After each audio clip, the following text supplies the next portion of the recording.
काफ़ी इतिहास में अच्छा बदलाव हुआ है और मैं नहीं कहूँगा कि वो बिल्कुल अब उसके आगे कुछ नहीं है। ये उसका तो परिष्कार है, मतलब और आगे आगे बहुत कुछ चीज़ें उसमें लिखी जा सकती हैं, लेकिन अब उसमें अकबर द ग्रेट नहीं है, उसमें टीपू सुल्तान महान भी नहीं है। तो बहुत सारे बदलाव हो चुके हैं। हाँ, किसी को निकाला नहीं है किताब से, क्योंकि उनके क्रूर कर्म को भी मालूम होना चाहिए हमारी नई पीढ़ी को। उनको भी पता होना चाहिए कि किन लोगों के कारण हम पीड़ित हुए और किन से हमें मुक्त होना है।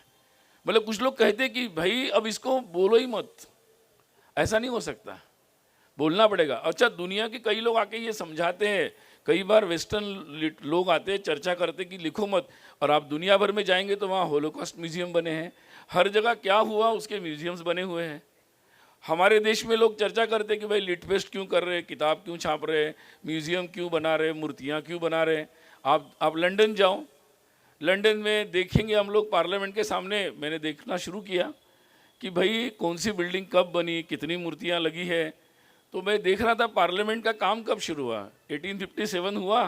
1857 का हमारा जो संग्राम था वो किसी कारण से हम जीत नहीं पाए, अंग्रेज़ों का शासन स्थायी हो गया। उसके दूसरे ही साल, दूसरे साल ही लंदन का पार्लियामेंट का बड़ा जो काम है बिल्डिंग बनना शुरू हो गया।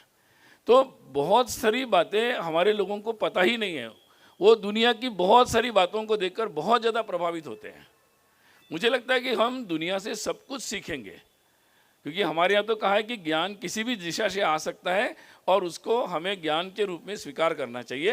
हाँ, आजकल हम लोग जैसे करते हैं, हर चीज़ कस्टमाइज़ करते हैं। आपको यूट्यूब भी करेंगे, आप कुछ भी का सामान लेंगे कस्टमाइज़ करते हैं, टेलर्ड करते हैं, अपने हिसाब से करते हैं। तो भाई ज्ञान को भी अपने हिसाब से कर लो, अपने हिसाब से, अपनी सिचुएशन के अनुसार उसको कस्टमाइज़ करना ही पड़ेगा।